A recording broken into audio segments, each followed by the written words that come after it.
нэг хүний болчонгүй үйлдэлээс болоод бүлэг хүний амьдрал цааталт ямар их сүйрч вэ гэдгийг манайхан ойлгохгүй.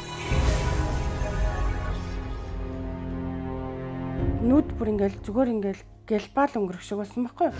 Эхний хэдэн жилүүд чинь хамгийн амар хэцүү байсан. Тэр үед чинь нөгөө нэг таяга яаж тавих уу? Ганцаараа явуул яах уу? Ганцаараа явхад хүмүүсийн харцнаас өсвөлэл яац ингэж хэлж байгаа хүмүүс чинь ч гэсэндээ айгүй хэцүү ш. Ээж аавдаа туслах насны дээр ээж аваараа ингээд гэл арчлуулаад тэг ингээд юмаа ингээд зөөлгөл ингээд байх надад хамгийн амар санагдсан. Тухайд би налахад ажиллаж байсан.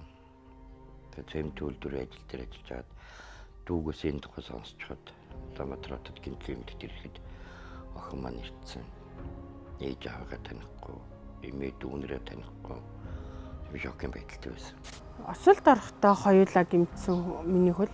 Тэгээд одоо ийм болчихсон. Гэхдээ энэ хөлийг маань бас нөгөө эмчнэр маань тайрна гэж яхад нь одоо Сэлэнгэ аймгийн хөтлөөтэй их хэмжээ инхтэй аймагт одоо бурхны оронд орсон. Тэр хүн энэ хүүхдийг 17 настай нөхнийг яаж хоёулын тайрах юм бэ гэд нэг үлийн авч үлдчихсэн. Тэр хүний өвчнөд миний охин хоёрны хөлтэй үлдсэн. Энд бас 11 сент газар ясан ингээд бяцарсан байсан.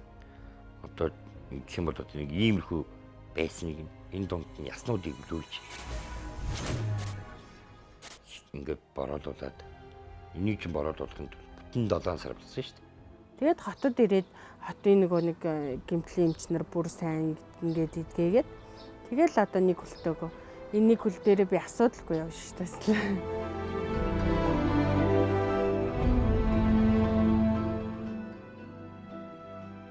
Ийм болсон гэдгээ мэдээд нэг зүйл дээр л амар харамсчихсан байхгүй юу? Ажил төрөл хийгээд дүүнэртээ ингээд ээж аавдаа нэмэр олондоо гэж боддог ус байхгүй юу?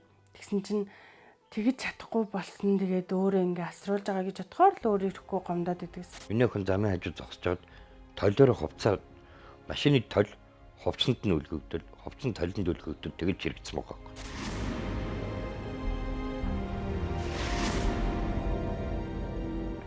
Замын хажуудлын одоо нэг 70-80 см гүнтэй юм усны шуудуу гэдэг чинь тэрэн дээр бүр хараагаад цаашаа 14 м газар ингээд миний охиныг дуунд ороо гэж чирээд явсан.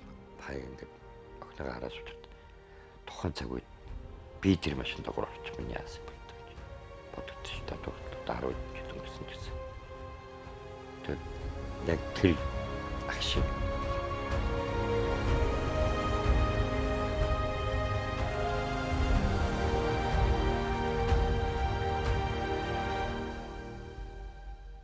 Хэрвээ хоёр хөл маань байхгүйсэн бол өнөөдрийн заяа байхгүй ч гэсэн байж магадгүй. Олон түмний буйнаар миний охин идэж зэрэгтэй явж байгаа. Би бол найзуудтай ялангуяа анх хагалгаа хэмжиг тавимжтай. Тэгээд тагнуулын ерөнхий газрын хурандаа Баатар гэдэг хүн Нэг хөлтөө ч гэсэндээ таягаа тулаад би чи өөрийнхөө хий гэсэн болгоны хийчихэж байгаа байхгүй юу. Тэгэхээр би тэр хүмүүст л маш их баярлж явдаг талархал. Тэр хүмүүсд би насаараа манай өрөөгдөд тэр насаар төрж болохгүй өртөө усууд энэ бүхний давж гарахад бас мэдэл хэцүү байсан. Хүмүүс тэгдэг ш. Ингээд амьдралын зовж явах үед нь хүн чанар харагдаад хүн чанартай хүн хажууд үлддэг гэд. Яг л тийм л юм бэлээ. Хүн үлдэх нэг нь үлдээ явах нэг нь явдаг юм бэлээ. Тэврээр ихсэж болоод байгаа юм. Тийм ээ. Өдөр орнотын зам дарж хэлдэг. Хурдыг таруулж явах нэгт. Хоёрд арх сувтруулахын нэг зүйл хэрэгэлцсэн явж байгаа үедээ машин барих хамгийн осолдох юм. Би хэрвээ зүгээрсэн бол л шүү дээ амар амжилттай хүн байх байсан байх гэж боддог. Яагаад гэвэл би чи амар сэргэлэн гоц гойд хүн биш ч гэсэндээ тодорхой хэмжээний амар амжилттай амар олон хүүхэдтэй ч юм уу гэр бүлийн хувьд амар гоё юм. Охин маань авар дараа өгсөн бол миний 3 хүүхэд ихтэй сургуульд өгсөн. Өнөөдөр ямар ч явах юм тийм ээ. Осолд орохын өмнө мөрөөдчихсэн мөрөөдөлчин одоо л бүгд ингээл зүгээр исэн цацрус шиг ингээд алга болчихгоор л хамгийн том ер нь аим шиг хэмжээ тэлгээд. Зөндөө их нөгөө дорсомж бүтээхээс нь нас болохоор жоохон харамсаад. Ангийнхныгаа хонхны ирж яхад нь бас цуг байчмаар л санагдал гадаа гараад тэ нөө найзлуудаагаа найз бандтайгаа ингээд орой морой зугаалдаг штеп. Тэгэл хөтөлж мөтлөөл тэгэл цуг явахыг амар их мөрөөддөг гэсэн. Тэгсэрнээсээ тэгэж чадаагүй. Гоё дурсамж гэх юмгүй болцсон.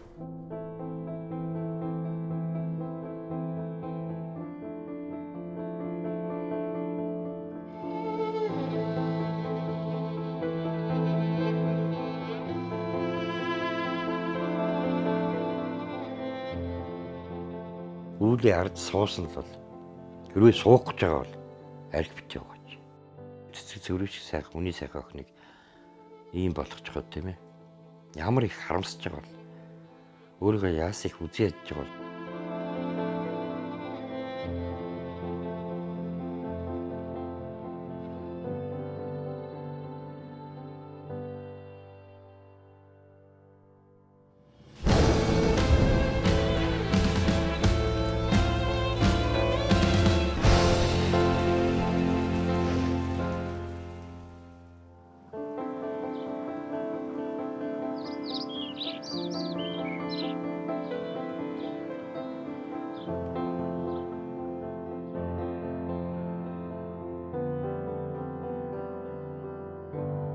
хичнээн би ийм ч гэсэндээ ээж аав минь надад ингэж миний хүүхэд ийм юм чинь гэл ингэж боддгоо юм байна. Ээж аав маань намайг хажууд нь 8 дагаад баярлдсан байна. Хичнээн ийм ч гэсэн миний охин ээжтэй харагдаад ямар нэгэн байдлаар охин маань намайг инээлгэж ивэл энэ аз жаргал юм байна гэдгийг ээж аав минь мэддэг болохоор ингэж хэлдэм байна гэдэг бодол төрсөн болохоор ямар ч хийж чадахгүй юм байсан ч гэсэндээ хийхийг хүсээд тэмүүлдэг болчихсон тэр луга.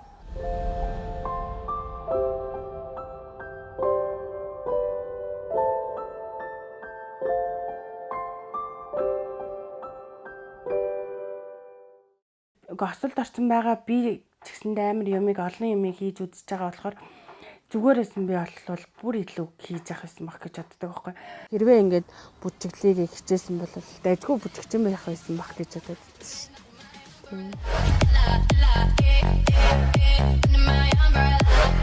Одоо хаан ч гэсэн нөгөө 10 жилийн төлөвшөлчин амьдрал дээр гарахаар тэр чигээр нэг үлддэг гэдэг шээ.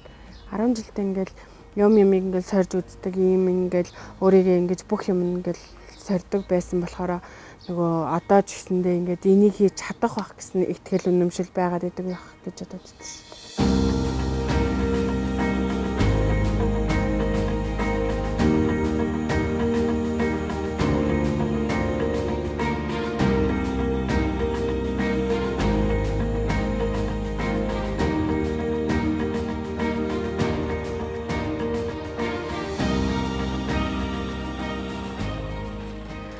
За ингээд миний ажлын байр шүү дээ.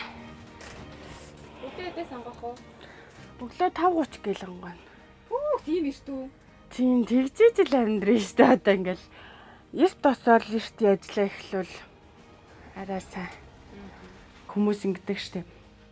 Дэлгүүрт юм төхөл гарны юм хэцүүхэн зогсоход хэцүү гэл. Би бол шууд хамаагүй би чадна гэл хэрвээ чадна л гэж бодсон бол хийж үзмээр санагддаг байхгүй. Би таягтай хөлгөө гэхдээ би хинээс ч тусламжгүй би чинь хинт саад болохгүй. Тэгээ би чадах юмаа хийчихэн санаа зовлтгүй би яаж хийж байгаа л хийн. Гуйж намайг ажилд авчаач гэл тэгэхэд хүмүүс амар их нөгөө дуртай хүлээж авдаг. 7-оос 10 км-ийн зайд явдаг ажил руугаа. Би бол тэгэл ер нь зүгээр суудаггүй штэ. Гэл нөгөө эндээ сууж авах явцдаа хэрвээ намайг хүн би хумсаа анзлуулъя, сармуусаа анзлуулъя гэх юм бол дүүгээ сулах чаа ч юм уу ингээд өөрөө очиод тэрийгэ хийчихнэ.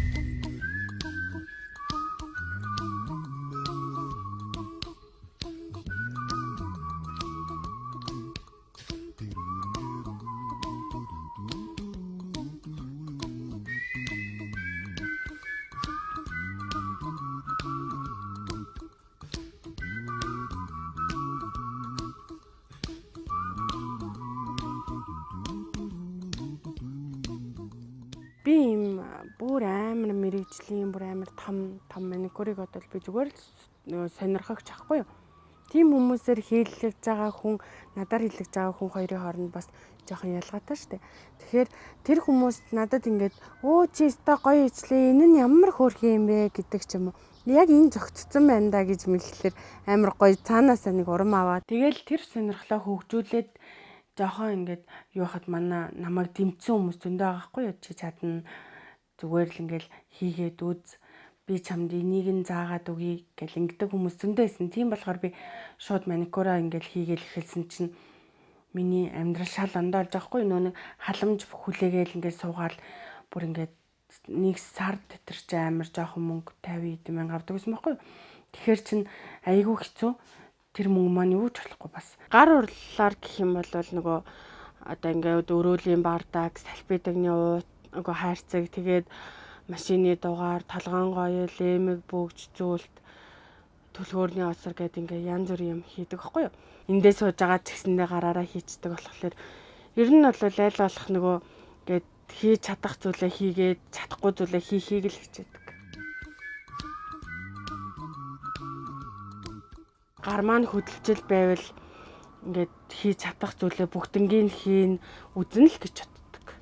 Би хэрвээ зүгээрээс мэл намайг 100% хүмүүс тойрож хүрээлж явах ёстой шүү дээ. Гэтэл одоо миний хувьд бол бараг 30-40% нь л байгаа хгүй юу. Тэг надаар үйлчлүүлсэн хүн дараа нь ингээд зурагт мурагтаар гараал ингээхлээр нөгөө нэг сэтгүүл дээр ингээд цааш харсан зурган дээр би штэ би гэдэг штэ тэрний шиг адилхан би зурагтаар гарахаар нэгдэж штэ. Өө ээж энэ миний хийсэн хүмүүс штэ гэл тэгж үнэхээр амар гоё санагддаг штэ. Одоо бол тэгэл захаас хөөрхөн бараануудаа ингээд татчихна. Өөрөө тэгээд татаад 5-10 дахгүй тэгээд нөгөө бараагаа татаад ойр зурхандаа ингээд өөрөө бас ингээд хөөрхөн өрнө. Хүн амьтан харахад димэг цэгцтэй байвал илүү гоё харагдахаар хүнд. Гэтэ урд нь болохоор анх эхлэхдээ би чинь бас нэг 5-6хан шиг юмтаа л эхэлж ийсэн үеэ бодох юм бол одоо болохоор хөөрхөн ингээд нэг бараануудтай болцсон бас нэг үеэ бодвол дайггүй шүү.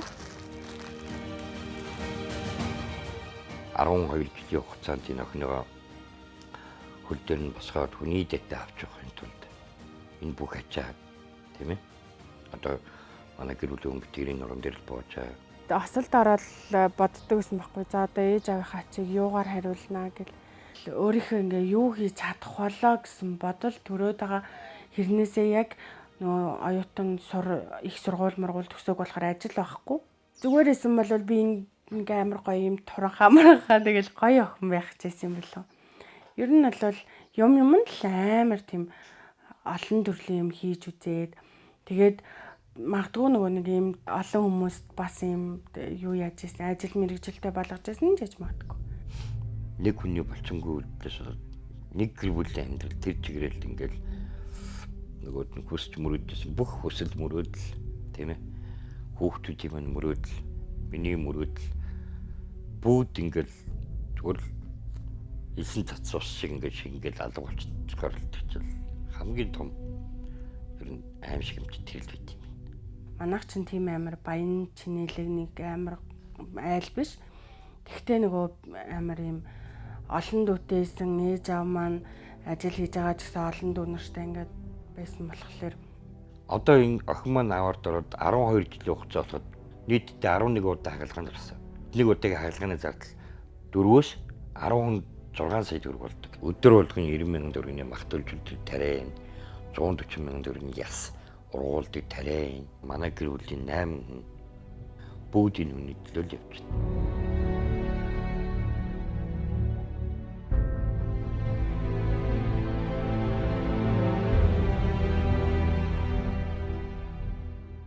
Одоо ингээд 100 бол ингээд хурдан алхаал таяга тавиал унана гэсэн нөгөө айд заахгүй болох заахгүй. Өвлжин болохоор за жоохон хол тавьчвал унчих юм болов халтарчих юм болов гэсэн айдс ихтэй. Гутлнаас илүү нөгөө таягныхаа дотлыг хараад баярлалтай шүү дээ. Өө энэ өстой сайн биш дээ. Энийг авчих юм бол нэг хэсэгтэй л таягны дотл гарахгүй, унахгүй, халтарахгүй гэж боддог байхгүй юу. Тэгээ халтаргаад цасмаас орж байгаа тийм үед л ганцаараа явах жоохон бэрхшээлтэй л. Ер нь өрөөлийн ард суугаад машин барьж явж байгаа хүн ганцхан өөрөө явж байгаа юм шүү дээ. Тэр хүн тэр тухайн машинд тэр гэр бүлийн явж байна уу? Зүгээр энгийн зорчигч явж байна уу? Тийм ээ. Өөрөө чинь ард хичнээн хүн байгаа лээ. Өөрөө хичэн хүнийг авч яваа билээ. Тэр амьдралыг байнга болон бодож явах хэрэгтэй байхгүй юу? Хүмүүст би байгаа шүү. Би угаасаа энэ гэр бүлд чинь тодорхой хэмжээний орон зайтай. тийм хүн шүү гэдгээ мэдрүүлмээр санагдал заримдаа өөрийгөө магтаж цагтаал би ч алж өгдөг.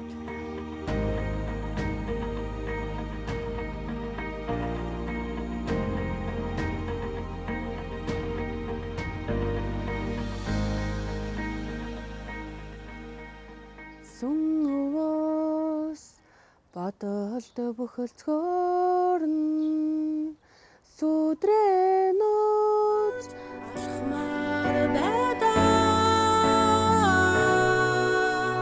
гүндөхөн залуунаас нэмэн гимшгээ сайгаагүй хармин Хөдөлгөөн тээврийн хэрэгсэл барихлагж байгаатай архиа болчих. Хурдаа гаруулчих. Энэ таны ирээдүгэл гэр бүлийн чинь ад жаргалыг үгүй хийнэ болохоос нэг хүнд гарих бол тэгээд танд оцоож явуудал чинь эд хөрөнгө мөнгө төгрөг аз жаргал маа гэдэг үг.